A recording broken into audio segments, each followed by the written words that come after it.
The Baldwin and Tattoo finance offer is on now at Serafin Machinery. Upgrade your tillage gear with selected Baldwin and Tattoo speed discs, offset discs, tandems, ploughs, slashers and seeders. All backed by 3.99% finance, 30% deposit and a 36 monthly payment term.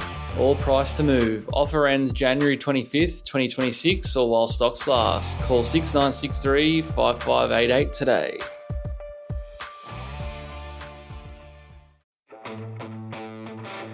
Sitting in a header at the moment with Luca Salvestro.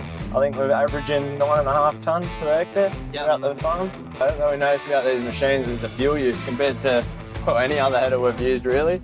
Even it's the same in our tractors. Those main engines seem to use a lot less fuel than anything else. Like it's all, what they say, the proof is in the pudding. At the rate we're going, it looks like we'll be done before Christmas. We're probably We've probably got about a third of the crop left to strip, so we'll see. Welcome to the Farm Machines and In Between podcast with Serafin AgPro. Sitting in a header at the moment with Luca Salvestro. Luca, would you like to introduce yourself? Luca Salvestro, apprentice mechanic at Serafin AgPro. Just doing a bit of work for me old man at the moment on the farm, where we happen to have 2 Ideal machines, and we've got a third on hire from Serafin's, with all 3 going at the moment. So yeah. How's the harvest been so far? It's good. Big year. I think we're averaging 9.5 tonne per hectare out the farm. So it's been what a good year. Yeah. How when did you start harvesting this year? Because everything was a bit late this year, wasn't it? Yeah, I think it was around the start of November. We started on the barley, and then we had a little break. We didn't have canola this year, no canola. So yeah, it was early November we started, and then a bit of a break before we got into the irrigated wheat. Yep. And then What varieties of wheat are you running at the moment? Doing durum mainly.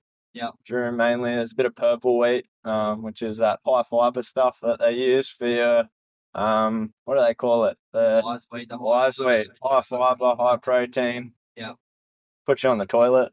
I love it. Yeah. And how are you guys finding the ideals? Been pretty good. The service has been good. We haven't had many problems which haven't been fixed within a day. Yeah, everything's been pretty good. When did you get your first ideal? Would have been, I think it was around August 2020. Yeah, 24 was your first season, I think. Yeah. First full season or something. Yeah, and then we did a bit of corn with it, which went well in the corn. Yeah. And then, that's about it. And then when did you get your second one? It was on that first season that we had the Ideal. We had a Ideal that we traded in for a New Holland. We had a New Holland that we traded in for an Ideal. Yeah. And then during the second season, New Holland broke down. And then we borrowed another Ideal from Serafin's, and then, never come back. Stayed out here. Seems to be the common occurrence out here.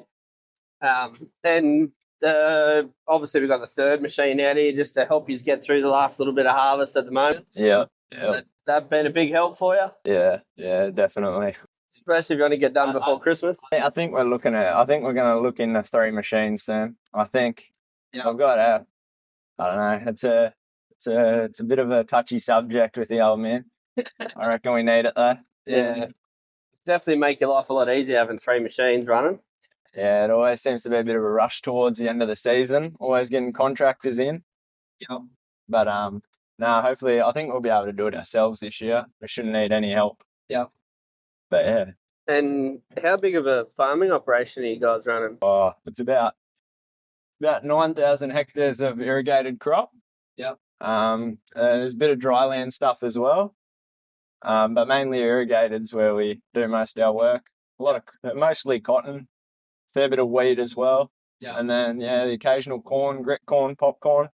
Bit of everything, really. Got a bit of grapes as well. Really diversify your market, I suppose. When one's down, the next one's up. Yeah. Keeps us busy and everything. We used to be rice farmers as well, but not so much lately. Also, I noticed you got a couple of Fendt tractors running around too. Do you want to tell us a little bit more about them as well? We've got 3 Fendt wheeled machines at the moment. One track Fendt machine, which we'll probably expand on over the next few years. We've been going all Fendt in the last, what would it be, 5 years? Yeah, 5 about years. that. Yeah. I think it's been 4 years since we bought our first Fendt, and then every new machine since then seems to be all Fendt. We've got old Challenge as well, which is a Serafin's product, which probably what tied us in with the fence. The discontinuation of the Challengers let us into the fence a fair bit. Yeah. And then just between I'd say Dad's relationship with Darryl at Serafin's and you're full, mate. And just the product itself. The men love it. They find it the most uncomfortable to drive. And Well, that's the main thing at the end of the day. If the operators are happy and they're willing to get in the seat, then you can get more work done and more productivity. Yeah, it seems to be the men fighting over when the boys get to work, they all fight over who gets on what wheeled fence. It always seems to be the wheeled fence that go first, and then the challenges after that. It's definitely a product that is going well for us, and that market, the 900 series, that 300 to sort of 390 or 420 horsepower seems to be the go for this region, especially in all your irrigated stuff. Yeah, you won't get anything better for your irrigated, like for your 3-point linkage spreading, your speed tiller and stuff like that. Yeah. Anything bigger, I'd go a bigger tractor. We use Challengers, the 800 series Challengers for all our hilling up and disking and all that. The 900s just aren't quite big enough, but again, we're talking about going into the 1000 series for those kind of jobs. Exactly. Which probably be a thing coming up over the next year. We'd probably start getting into the 1000 series. We'll have to get that 1000 series demo out here, mate, and see. It might be like the rest of them and not leave the farm. I reckon there's a good chance of it. Yeah, no, that's a go. And also the fronts that you've got running on these machines at the moment. What fronts are you running? We've got one Dynaflex, which is a Fendt product, and then we've got a MacDon and FD T240. Yeah, which can't rate the MacDon front enough. As for the Fendt front, it's a lot cheaper product than a MacDon, but it does a fairly good job. I wouldn't say as good as the MacDon does, but the price reflects that, I reckon. But yeah, we'll probably upgrade both to MacDon hopefully one day. Yeah. But for now, the circumstances when we bought it were it was the MacDon wasn't really on the table. Yeah. At the time. But that's fair enough. The MacDon's a pretty proven product, so yeah. Even just the more as well. A lot of drivers as well have worked with the MacDons for years. We've always had MacDons, and a lot of it's very very similar to the older products like that we used to have on the New Hollands and even the headers before that. The fronts haven't really changed that much. Yeah, it becomes second nature if you've worked on it before and stuff like that. So there's not much that changes really. I know where the grease points are, so that helps always. The basic maintenance is always a good start, that's for sure. What sort of capacity are you getting out of these machines, like tonnes per hour roughly? I think we've been averaging 50. Well, what's this? 55, 60 tonne an hour at the moment? Instantaneous, so yeah. With your turning and stuff, you bring that down. You're probably at about, 45 to 50 tonne an hour, I reckon. But, I don't know how accurate those things would be because, you're cleaning up runs all the time, cleaning up headlands and whatnot. It's always calculating the whole cut of the machine, so. Hard to tell. You will notice, though, when you're going late at night with one machine, you're definitely doing more than 50 tonne an hour. Yeah. But, for sure. But this crop here, like, what are you averaging here? The tractor. Yeah, they're 48. Yeah. 48 tonnes an hour. Yeah. And we're sitting in 9.3 tonne per hectare crop at the moment. Yeah. So she's quite high yield. Yeah. She's had plenty of water. Well, one of the things also that we noticed about these machines is the fuel use compared to any other header we've used really. Even it's the same in our tractors. Those main engines seem to use a lot less fuel than anything else. Like it's all, what they say, the proof is in the pudding. You look at our fuel bills, and since we've switched to our Fendt during harvest, and even just normal tractor work, you use a whole lot less fuel with those. I think it's all those main engines, between the main engines in the headers and the tractors. Yeah. And the Vario transmission, you use a lot less fuel. Yeah. Well, you've got it right there. The proof's in the pudding, that's for sure. They the MAN engines, we haven't had one person complain about fuel usage, that's for sure. Well, I've worked at Serafin's for 3.5 years now, nearly 4 years, and I've never seen a main engine fail. Yeah. Not once. Don't jinx it. No, I haven't even seen one apart. I've never seen one apart either. Yeah, we've hardly touched them, to be honest, so that's always good. Yeah.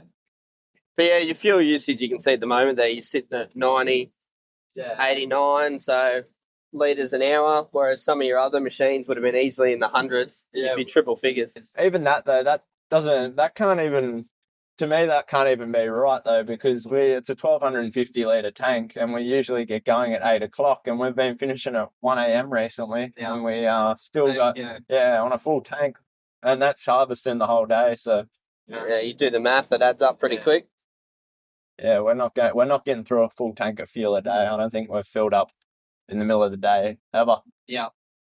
So how do you handle your workers, Luca? Like, what sort of hours are you running? Like, well, during harvest, especially towards the end, once we get into the irrigated stuff, we tend to do longer days. We try to get, like, for example, we try to get 2 crews going nearly. We'll get like a group of boys going in the morning, and then at night time we'll try to get some other blokes to take over, like a bit of weekend workers and stuff like that. Yeah. Try and take over, because, doing a month straight of harvesting 14, 15, 16 hours a day, it's not good for anyone's family or nah. Everyone's got stuff they want to do. Yeah, everyone's got stuff they want to do on the weekend. Everyone wants to get home. Yeah. Every now and then, it's good to get some hours done, but you gotta think of sanity of your workers. Exactly. It can get pretty stressful, and especially a lot of the employees here on the farm, they got long drives home. Like one of the other header operators, he drives to Leeton after work. We're about 50 minutes from Leeton here. Yeah, it would be for me. Another one's the Chaise driver. He's from Collyamberley. So 7 a.m. start and at 1 a.m. finish it's not very realistic. Yeah. But so yeah, we try to switch the roles around a bit to give everyone a chance to get home, But we do like to get weekend workers in, just so boys can have the weekend off, recharge, come back, Yeah. Last thing you want's a bunch of blokes with the shits while you're trying to get crop offs. Anyway, well, we might wrap it up there anyway, Luca, and thanks for your time today, and wish the rest of your harvest is uneventful, and hopefully you get it all done before Christmas. I think we will. At the rate we're going, it looks like we'll be done before Christmas. We've probably got about a third of the crop left to strip, so yeah, we'll see. 3 machines, you should go pretty close to getting there. No, thanks for that, and don't forget to like and subscribe. See us.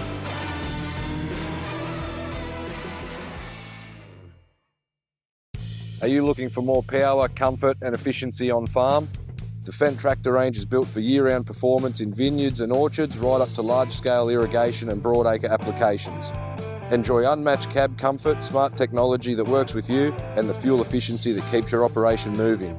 And right now, upgrading is easier than ever, with great finance options, low deposit choices and flexible terms to suit your requirements. Call Serafin AgPro or visit us in store to check out our Fendt wheeled and track tractor options.